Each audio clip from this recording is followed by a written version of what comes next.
Hello guys, welcome to Set 5 Pass, and this is my first ever deck profile on the channel.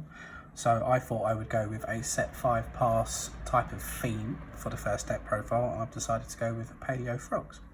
So without further ado, let's get into the deck profile. Now, if you know what the Frog engine is, then I won't need to explain it for you, but for those that don't know what it is, I'll do a quick brief explanation.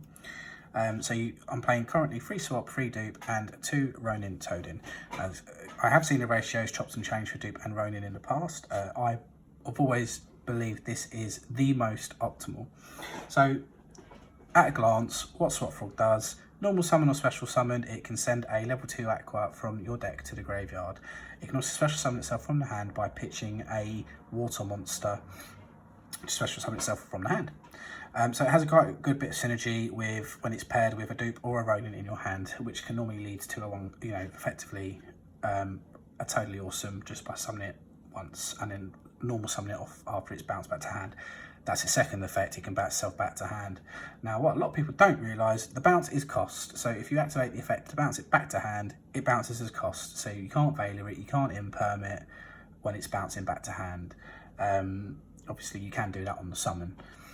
Dupe Frog, when it's sent to the graveyard, it searches for a frog monster from your deck or your grave. Unfortunately, it misses timing, so you don't get the effect after it's link summoned, used as link material, which made all the frog players very sad. But you know, it is what it is.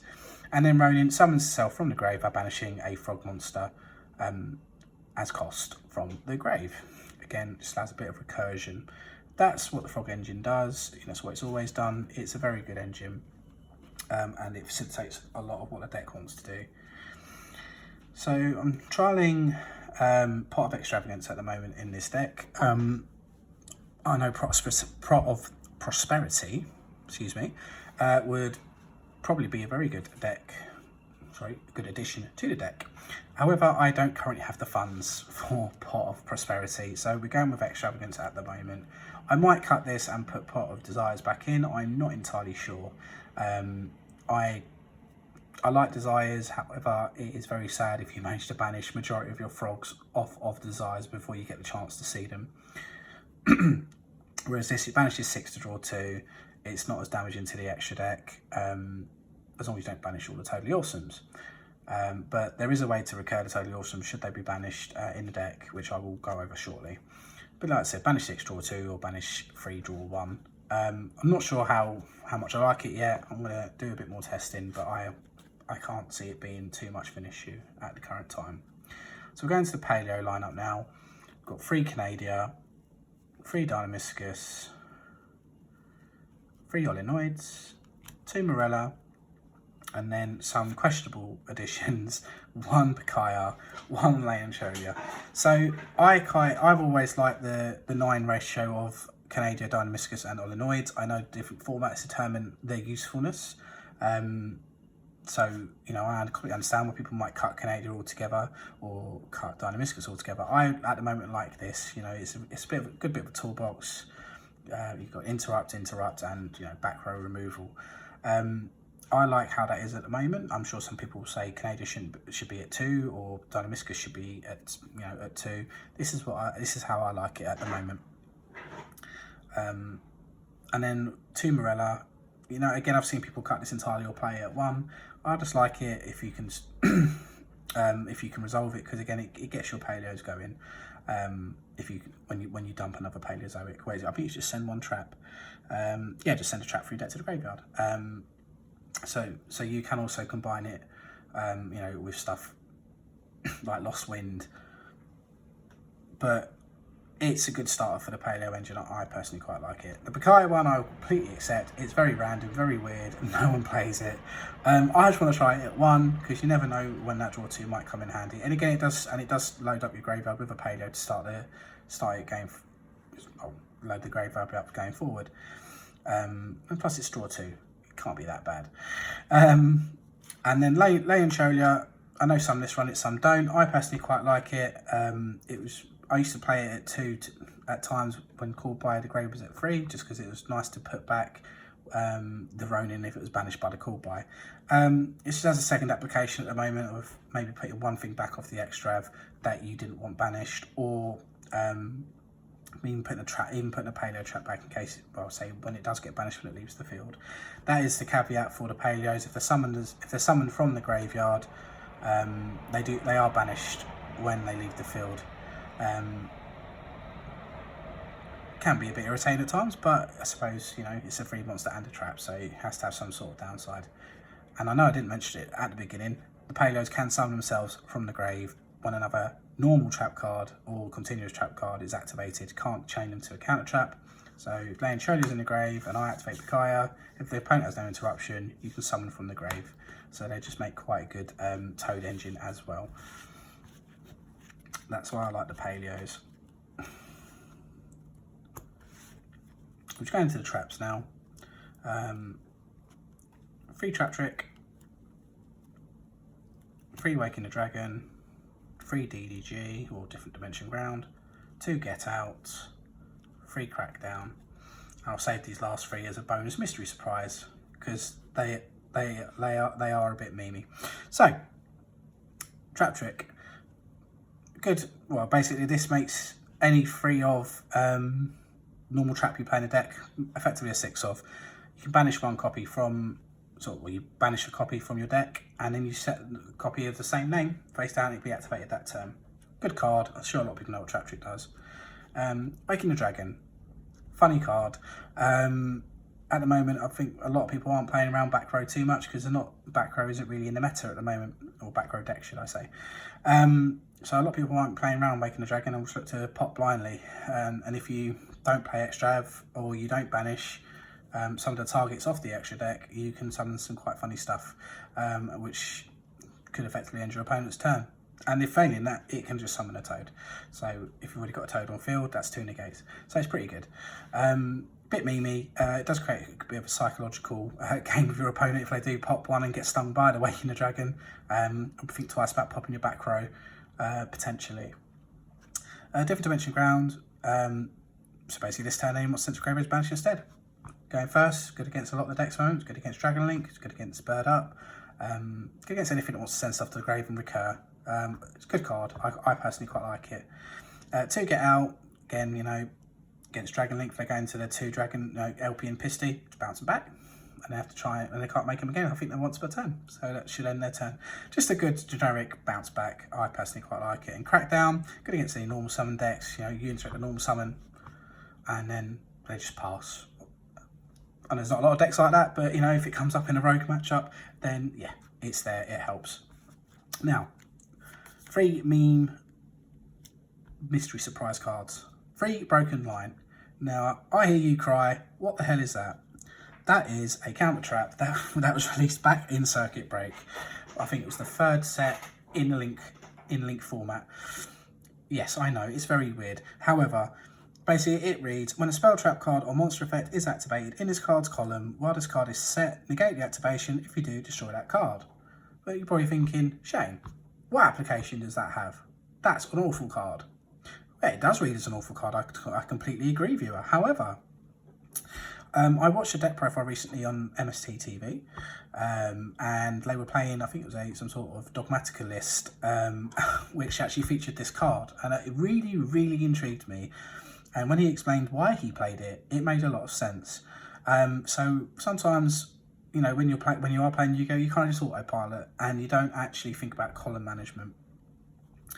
So his thought process was, you can place this in certain columns, obviously because it negates what happens in the column.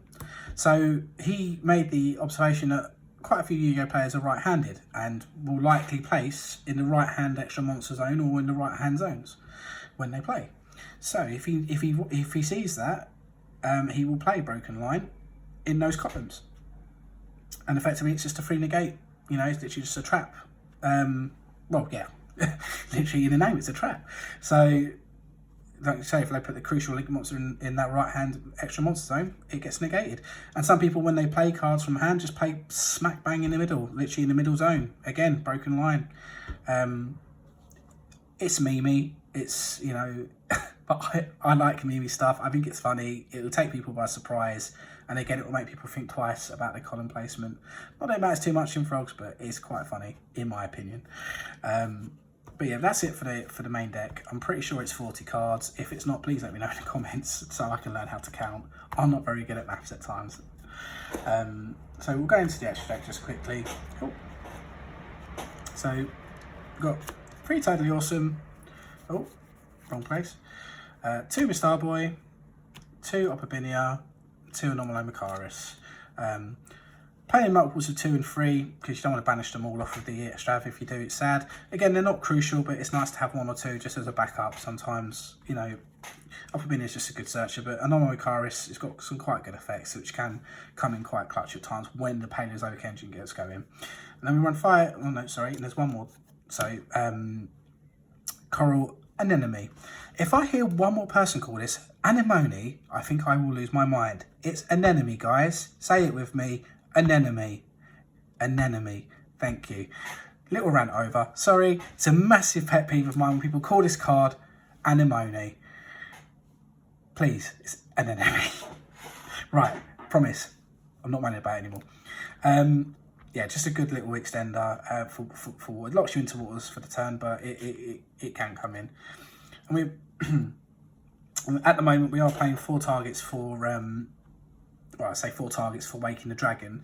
It's mainly 2 targets for Waking the Dragon in the towers and the board wipe. And to be fair, you can bring out Macabre if you want to as well, as just have a free negate. These are also there for the Maximus or Crusader, Crusader, Dogmatica, Maximus when they make you send stuff from your grave. Just again, free Macabre if you send them over. Just good to have that there. Yeah, there's not much to be said really about the extra deck. You know, a lot of people know what they do. If you don't, like I say, I'll quickly touch on these 2. So a lot of people don't actually play them at all in some paleo lists anymore, but they are quite good. So Opabinia lets you, as long as you have a trap, paleo trapper's material, detach 1, search for any paleo trap, and then you can activate paleo traps from your hand whilst that's face up on the field. So it's quite nice. You don't have to set it. Your paleo traps risk them getting blown up. And then the Anomalomacaris, during either player's turn, if it has Trap XE as material, you can detach 1, pop 1 card on the field. Yeah, it doesn't sound too good, but you'll be surprised how much that can interrupt people, especially if you're in the grind game and they're just normal summon, they've got nothing left, and you just pop it. Also, if you activate a trap card in the spell and trap zone, it goes to the graveyard. Sorry, where is it on there? Sorry. Yeah, sorry. Yeah, if a spell or traps goes from a spell and trap zone to the graveyard, set during a damage step, you can activate the top card of your deck. If it's a trap card, add it to your hand. So it's just a free resource generator as well. It's only once per turn, but it is pretty nice. Yeah, once per turn. And as with the, again, quite a crucial fact, as with the other Paleozoic monsters are unaffected by other monster effects. So that's very important to remember. They literally cannot be affected by other monsters' effects, which can come up sometimes. That's it for the extra monsters there. I've semi-built a side deck. It's not the best one, I'm not going to lie, but this is where it's at for the moment for me. So we've got 3 Inspector Border.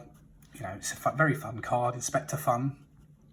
You know, if your opponent can't activate, it can, you know, if you summon them going first, your opponent can't activate any effects unless they can go straight into a fusion monster or XE monster. So you can literally just end a turn right there, and barring any removal. And if you can back them up with some back row, you know, again, it really makes it hard for your opponent to play through. So going second cards, Ash Blossom, you know, because she's just good. If I had room in the main, I'd play her in the main, and 3 copies of Evenly Matched. I really tried to make this going a first concentrated, so if I'm going to have any success with this, you'd have to go first, or hope you win the dire roll, because the last 3 cards are primarily going first card, Start Bribe and Solemn Judgment, just good counters to Evenly, and obviously Solemn Judgment just says no. Yeah, like I said, just protects your back row a bit from getting completely blown out.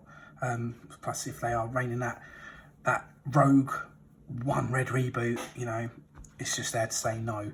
I played Paleo when red reboot was free, wasn't free, the worst time of my life. I was so happy to see it go to 1, and I'm still happy it's at 1. If it ever comes back to 3, again, I think I'll cry. Yeah, it's a very basic deck profile. It's my first profile on the channel. Let me know what you think of the profile. Tell me I'm bad. Tell me it's good. Tell me what I could improve on, and you know, what you'd like to see. There is a locals this Friday, which I will be attending. It's my local locals. So whatever I decide to play, I may well do a deck profile of. If I do well, if I do bad, I'll probably do it regardless. Let you know how the matches are and what happened. But thank you for watching the profile, guys. I really appreciate it. If you can follow that up with a like, I would very much appreciate that. And if you like, you know, what I'm about and what I've done, please hit me with a subscribe as well. But until next video, guys, peace, take care, and stay safe.